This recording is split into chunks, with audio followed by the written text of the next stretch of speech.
होकर टेस वापस अपनी कार में जाकर बैठ जाती है। अब टेस उस ऑनलाइन रेंटल कंपनी को शिकायत करने ही वाली होती है कि तभी उसे घर के अंदर लाइट जलती हुई दिखाई देती है। ये देखकर टेस चौंक जाती है। वह तुरंत कार से निकलकर दोबारा घर के दरवाजे के पास आती है और डोरबेल बजाती है। कुछ ही देर बाद दरवाजा खुलता है और सामने एक अनजान आदमी खड़ा होता है। वह आदमी हैरानी से टेस से पूछता है, इतनी आधी रात को तुम यहाँ क्या कर रही हो? यह सुनकर टेस भी पलटकर सवाल करती है, पहले ये बताओ तुम यहाँ क्या कर रहे हो, क्योंकि ये घर मेरा है और मैंने इसे ऑनलाइन रेंटल सर्विस से किराए पर लिया है। अब वह आदमी भी चौंक जाता है। वह कहता है, लेकिन ये घर तो मैंने भी एक वेबसाइट से बुक किया है। अपनी बात साबित करने के लिए वह आदमी अपना मोबाइल निकालता है और टेस को घर की बुकिंग डिटेल्स दिखाता है। सब कुछ देखने के बाद टेस को यकीन हो जाता है कि कहीं न कहीं कोई बड़ी गड़बड़ हुई है। निराश होकर टेस कहती है, ठीक है, ये घर तुम्हारा है, और वहाँ से जाने लगती है। लेकिन तभी वह आदमी टेस को रोक लेता है और कहता है, अब बहुत रात हो चुकी है, ऊपर से बाहर तेज बारिश हो रही है, आज रात तुम यहीं रुक जाओ, सुबह होते ही चली जाना। हालांकि टेस को उस आदमी की इतनी ज्यादा दरिया दिली कुछ अजीब लगती है, फिर भी हालात को देखते हुए वह उसकी बात मान लेती है और उस रात वहीं रुकने का फैसला करती है। कुछ देर बाद जब वह आदमी वॉशरूम चला जाता है तो टेस को शक होता है। वह टेबल पर रखी उसकी वॉलेट देखती है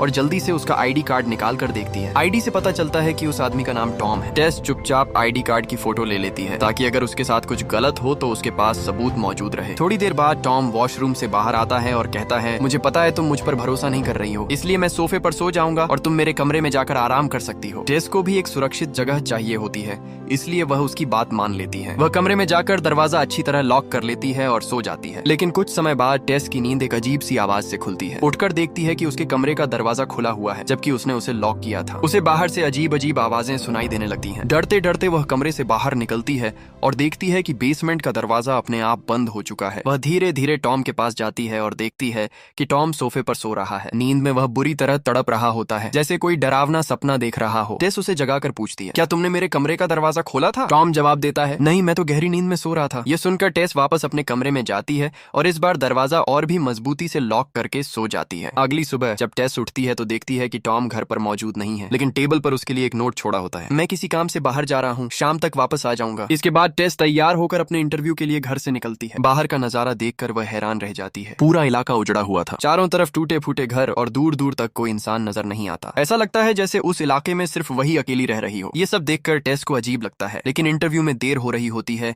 इसलिए वह ज्यादा नहीं सोचती और कंपनी पहुंच जाती है। इंटरव्यू बहुत अच्छा जाता है और डायरेक्टर टेस से काफी प्रभावित हो जाती है। इंटरव्यू के बाद डायरेक्टर पूछती है, तुम इस शहर में कहाँ ठहरी हुई हो? टेस जवाब देती है, मैं बारबरी स्ट्रीट इलाके में रह रही हूँ। बारबरी स्ट्रीट का नाम सुनते ही डायरेक्टर के चेहरे का रंग उड़ जाता है। वह घबरा कर कहती है, वो जगह बिल्कुल भी ठीक नहीं है, तुम वहाँ से जितनी जल्दी हो सके निकल जाओ। इतना कहकर डायरेक्टर वहाँ से चली जाती है। जब टेस वापस घर पहुँचती है तो अब उसे भी उस जगह से डर लगने लगता है। जैसे ही वह दरवाजा खोलकर अंदर जाने वाली होती है तभी वह देखती है कि एक अनजान आदमी तेजी से उसकी तरफ दौड़ता हुआ आ रहा है। डर के मारे टेस जल्दी से दरवाजा खोलकर अंदर घुस जाती है। वह आदमी बाहर से जोर जोर से दरवाजा पीटते हुए चिल्लाने लगता है कि इस घर से बाहर निकलो। टेस पूरी तरह घबरा जाती है और पुलिस को कॉल करने की कोशिश करती है। कुछ देर बाद वह देखती है कि वह आदमी वहाँ से जा चुका है। अब टेस राहत की सांस लेती है और बाथरूम जाती है, लेकिन वहाँ उसे पता चलता है कि टॉयलेट पेपर खत्म हो चुका है। वह पूरे घर में टॉयलेट पेपर ढूंढने लगती है। तभी उसकी नजर बेसमेंट पर पड़ती है। उसे लगता है शायद वहाँ रखा हो। वह बेसमेंट में जाती है और वहाँ उसे टॉयलेट पेपर का एक बॉक्स मिल जाता है। जैसे ही वह वापस लौटने लगती है, अचानक बेसमेंट का दरवाजा बंद हो जाता है। टेस पूरी ताकत से दरवाजा खोलने की कोशिश करती है, लेकिन दरवाजा नहीं खुलता। सबसे बड़ी परेशानी ये होती है कि उसका मोबाइल फोन ऊपर ही रह गया था। अब टेस समझ जाती है कि यहाँ कोई उसकी मदद करने नहीं आने वाला। उसे खुद ही बाहर निकलने का रास्ता ढूंढना होगा। वह बेसमेंट में इधर उधर देखने लगती है। तभी उसकी नजर वहाँ मौजूद एक रोशनी वाली खिड़की पर पड़ती है। टेस उस खिड़की को खोलने की कोशिश करती है, लेकिन उसे जल्द ही समझ आ जाता है कि यह खिड़की सिर्फ बाहर से ही खोली जा सकती है। अब टेस उस खिड़की का शीशा तोड़ने के लिए कोई औजार ढूंढने लगती है। औजार तलाश करते हुए उसकी नजर दीवार के अंदर से निकलती हुई एक रस्सी पर पड़ती है। बिना ज्यादा सोचे समझे टेस उस रस्सी को खींच देती है। रस्सी खींचते ही अचानक वहाँ एक सीक्रेट रूम का दरवाजा खुल जाता है। जब टेस उस कमरे के अंदर झांकती है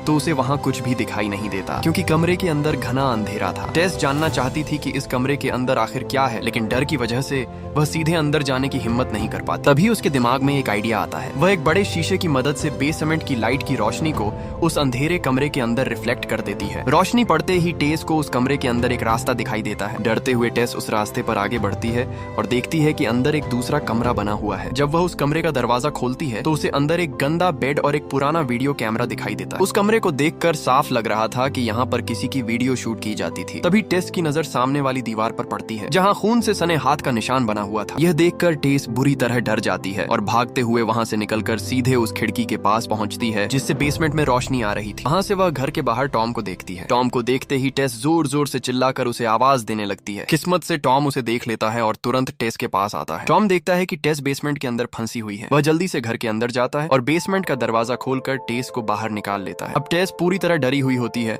और अपना सामान पैक करके इस घर को छोड़ने वाली होती है, लेकिन टॉम उसे रोक लेता है और पूछता है कि आखिर हुआ क्या है। तब टेस उसे बेसमेंट में बने सीक्रेट रूम, बेड और कैमरे के बारे में बताती है और कहती है कि यह जगह बिल्कुल भी ठीक नहीं है और उन्हें तुरंत यहाँ से निकलना चाहिए। लेकिन टेस को इतना घबराया हुआ देखने के बावजूद टॉम उसकी बातों पर यकीन नहीं करता। वह कहता है कि वह पहले खुद बेसमेंट में जाकर सब कुछ देखेगा। अगर वहाँ सच में कोई खतरा हुआ तो वे दोनों तुरंत घर छोड़ देंगे। टॉम टेस से कहता है कि तब तक वह यहीं इंतजार करे, क्योंकि अगर वे दोनों साथ में बेसमेंट में गए और फिर से दरवाजा बंद हो गया तो वे हमेशा के लिए वहाँ फंस सकते हैं। इतना कहकर टॉम सीधे बेसमेंट की तरफ चला जाता है। टेस उसे रोकने की बहुत कोशिश करती है, लेकिन टॉम उसे नजरअंदाज करके नीचे चला जाता है। अब टेस बाहर खड़ी होकर उसका इंतजार करने लगती है। काफी समय बीत जाने के बाद भी जब टॉम वापस नहीं आता तो टेस बेसमेंट के पास जाकर उसे आवाज देने लगती है, लेकिन अंदर से टॉम की कोई जवाब नहीं आता। मजबूर होकर टेस एक बार फिर हिम्मत जुटाती है और बेसमेंट में जाने का फैसला करती है। इस बार जाने से पहले वह बेसमेंट के दरवाजे के सामने एक कुर्सी रख देती है ताकि दरवाजा दोबारा लॉक न हो जाए। अब टेस अपने मोबाइल की टॉर्च चलाकर धीरे धीरे आगे बढ़ते हुए टॉम को ढूंढने लगती है, लेकिन उसे टॉम कहीं नजर नहीं आता। वो उस कमरे तक भी पहुंचती है जहां बेड और कैमरा रखा हुआ था, लेकिन वहां भी टॉम मौजूद नहीं होता। अब टेस परेशान हो जाती है कि टॉम अचानक कहां गायब हो गया। उसे ढूंढते हुए वह और आगे बढ़ती है। थोड़ा आगे जाने पर उसे नीचे जाती हुई सीढ़ियां दिखाई देती हैं। तभी उसे नीचे से टॉम की आवाज सुनाई देती है जो मदद के लिए पुकार रहा होता है। डर के कारण टेस अंदर नहीं जाना चाहती थी, लेकिन टॉम के बार बार बुलाने पर वह मजबूर होकर नीचे जाती है। सीढ़ियां पार करने के बाद वहाँ एक दूसरा बेसमेंट बना हुआ था, यानी बेसमेंट के अंदर ही एक और बेसमेंट। टेस टॉम को पुकारते हुए आगे बढ़ती है कि तभी अचानक टॉम किसी जानवर की तरह जमीन पर रेंगते हुए तेजी से उसके पास आता है। वह बहुत घबराया हुआ होता है और टेस से कहता है कि बिल्कुल भी शोर न करे। वह बताता है कि उनके अलावा यहाँ कोई और भी है जो उसे मारना चाहता है और उसी ने उसे काटा है। अब जैसे ही वे वहाँ से निकलने वाले होते हैं तभी अचानक एक लंबी हाइट की औरत दौड़ती हुई आती है। वह टॉम को पकड़ लेती है और उसका सिर सामने की दीवार से जोर जोर से पटक कर बेरहमी से मार डालती है। इसके बाद सीन शिफ्ट होता है और हमें 2 हफ्ते बाद का सीन दिखाया जाता है। अब हम इस घर के मालिक एजे को देखते हैं। एजे पेशे से एक टीवी एक्टर है, लेकिन उसकी जिंदगी इस समय बिल्कुल ठीक नहीं चल रही हो। जिस लड़की ने उसके साथ फिल्म में काम किया था उसने एजे पर उसके साथ गलत काम करने का आरोप लगाया होता है। इसी वजह से एजे का करियर बर्बाद हो जाता है और खुद को बेगुनाह साबित करने के लिए वह कोर्ट के चक्कर लगाते लगाते अपने सारे पैसे गंवा देता है। अब उसके पास सिर्फ बारबरी स्ट्रीट का यही एक घर बचा होता है और वह इस घर को भी बेचना चाहता होता है। जब एजे घर पहुंचता है तो देखता है कि घर में किसी का सामान पड़ा हुआ है। दरअसल ये टेस और टॉम का सामान होता है। बाहर उसे टेस की गाड़ी भी दिखाई देती है, जिसे देखकर एजे को शक हो जाता है कि कोई चोरी छिपे उसके घर में रह रहा है। इसी वजह से वह घर की तलाशी लेने लगता है, लेकिन उसे घर के अंदर कोई इंसान नहीं मिलता। तभी उसकी नजर बेसमेंट के दरवाजे पर पड़ती है जहाँ एक कुर्सी रखी हुई होती है जो टेस ने लगाई थी ताकि दरवाजा अंदर से लॉक ना हो जाए। ये देखकर एजे को यकीन हो जाता है कि कोई बेसमेंट में छुपा हुआ है। जब वह बेसमेंट के दरवाजे के पास जाता है तो उसे नीचे से किसी के चलने की आवाज सुनाई देने लगती है। खतरे को महसूस करते हुए वह अपने साथ एक टॉर्च और चाकू ले लेता है और बेसमेंट के अंदर जाता है ताकि जरूरत पड़ने पर वह खुद का बचाव कर सके। बेसमेंट में पहुंचते ही उसे भी वह सीक्रेट रूम दिखाई देता है जहां कैमरा और एक बेड रखा होता है। वह अपने घर के बेसमेंट को और ज्यादा एक्सप्लोर करने लगता है और उन सीढ़ियों तक भी पहुंच जाता है। ये सब देखकर एजे डरने के बजाय उल्टा खुश हो जाता है, क्योंकि वह सोचता है कि उसके घर के बेसमेंट में ज्यादा जगह होने की वजह से एजे सोचता है कि अब इस घर की कीमत डबल हो जाएगी। वह तुरंत 1 इंच टेप निकालता है और बेसमेंट को नापना शुरू कर देता है। नापते नापते वह एक कमरे तक पहुंच जाता है जहां टीवी चल रहा होता है। टीवी में एक ऐसा शो आ रहा था जिसमें दिखाया जा रहा था कि एक माँ अपने बच्चे को ब्रेस्ट फीडिंग कैसे कराती है। एजे ये सब देख ही रहा होता है कि अचानक उसके हाथ से इंच टेप कोई खींच लेता है। यह देखकर एजे घबरा जाता है और जिस दिशा से टेप खींची गई थी वो उस तरफ अपनी टॉर्च की रोशनी करता है, लेकिन वहाँ कोई भी मौजूद नहीं होता। तभी उसे सामने से किसी के गुर्राने की आवाज सुनाई देती है। कुछ ही देर बाद वही लंबी और अजीब दिखने वाली औरत उसकी तरफ बढ़ने लगती है। उसे देखते ही एजे डर के मारे वहाँ से भागने लगता है। भागते भागते वह अचानक एक गड्ढे में गिर जाता है। गड्ढे में गिरते ही वह औरत ऊपर से जाली बंद कर देती है, जिससे एजे वहीं कैद होकर रह जाता है। एजे को समझ नहीं आ रहा होता कि उसके साथ ये सब क्या हो रहा है। तभी उसके सामने एक लड़की आती है। लड़की कोई और नहीं बल्कि टेस होती है, जो पिछले 2 हफ्तों से उसी गड्ढे में फंसी हुई थी। एजे बहुत ज्यादा डरा हुआ होता है। तब टेस उसे संभालती है और कहती है कि बिल्कुल भी शोर न करे वरना वह लेडी गुस्सा हो जाएगी। टेस उसे समझाती है कि अगर जिंदा रहना है तो जैसा वह लेडी कहे वैसा ही करना होगा, नहीं तो वह लेडी उसे मार दे। कुछ देर बाद वही लेडी वहाँ आती है। वह ऊपर से एक दूध की बोतल टेस की तरफ बढ़ाती है। टेस बिना सोचे समझे एक छोटी बच्ची की तरह उस बोतल से दूध पीने लगती है। इसके बाद वह लेडी दूध की बोतल एजे की तरफ बढ़ाती है, लेकिन एजे दूध पीने से इनकार कर देता है। टेस उसे समझाती है कि ऐसा मत करो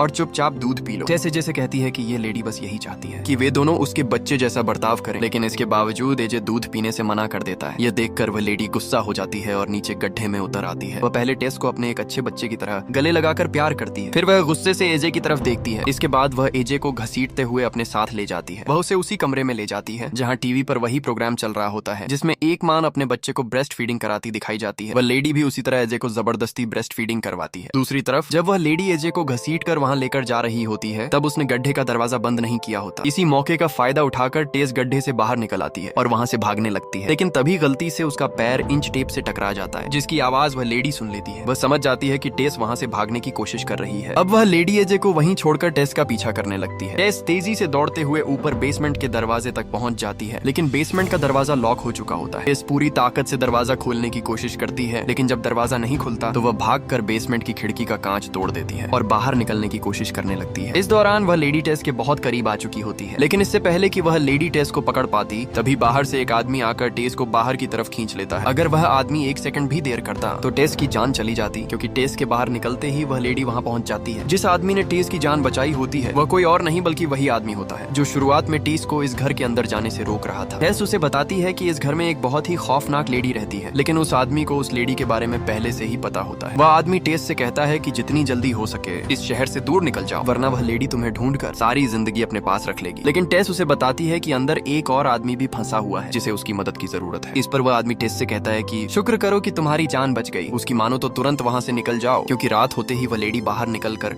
तुम्हें ढूंढेगी। अगर तुम इस इलाके के आसपास रही तो वह लेडी किसी भी तरह तुम्हें पकड़ लेगी और हमेशा के लिए अपने पास कैद कर लेगी। इसके बाद वह आदमी टेस से कहता है कि उसका काम था उसे समझाना, अब वह खुद को बचाती है या नहीं ये उसकी मर्जी है। टेस वहाँ से जाना तो चाहती थी, लेकिन वह एक अच्छे दिल की मालिक होती है, इसलिए वह एजे को उस लेडी के पास अकेला छोड़कर नहीं जा सकती थी। इसके बाद टेस मदद की तलाश में निकल पड़ती है। दूसरी तरफ मौका पाकर एजे भी उस जगह से निकलने की कोशिश करता है, लेकिन तभी उसे उस औरत की गुर्राने की आवाज सुनाई देती है। ये सुनकर एजे बहुत ज्यादा डर जाता है और अब वह उस लेडी से छिपने के लिए एक सुरंग की ओर बढ़ने लगता है। वह लेडी भी एजे का पीछा कर रही होती है। आगे बढ़ते हुए एजे एक ऐसी जगह पहुंच जाता है जहाँ रास्ता खत्म हो जाता है। अब एजे पूरी तरह फंस चुका होता है और वह औरत उसके ठीक सामने खड़ी होती है। एजे को लगता है कि अब उसकी मौत तय है, लेकिन फिर न जाने क्यों वह लेडी आगे बढ़ने से डरने लगती है और एजे को वहीं छोड़कर चुपचाप चली जाती है। एजे समझ नहीं पाता कि ऐसा क्या था जिससे वह लेडी खुद डर गई। जब एजे पीछे मुड़कर देखता है तो उसे पीछे एक दरवाजा दिखाई देता है। अब वह उस कमरे के अंदर जाकर देखने लगता है कि आखिर इस कमरे में ऐसा क्या है जिससे वह लेडी भी वहाँ आने से डरती है। कमरे की हालत बहुत खराब होती है, हर तरफ सामान बिखरा पड़ा होता है। उस कमरे में टीवी भी चल रहा होता है। एजे कमरे की तलाशी ले ही रहा होता है कि तभी पीछे से उसे किसी की आवाज सुनाई देती है। डर के मारे एजे पीछे मुड़कर टॉर्च की रोशनी करता है तो वहाँ एक बूढ़ा आदमी बिस्तर पर पड़ा हुआ दिखाई देता है। वह बहुत बीमार लग रहा होता है, न उठ पाने की हालत में होता है और न ही ठीक से बोल पाता है। एजे को लगता है कि शायद उस लेडी ने इस आदमी को भी कैद कर रखा होगा, इसलिए वह उसकी मदद करने लगता है। लेकिन वह बूढ़ा आदमी बार बार एक ड्रॉअर की तरफ इशारा करता है। तब एजे बिना सोचे समझे ड्रॉअर उसके पास खींच देता है और उस कमरे में एजे को ढेर सारी रिकॉर्डेड टेप्स दिखाई देती हैं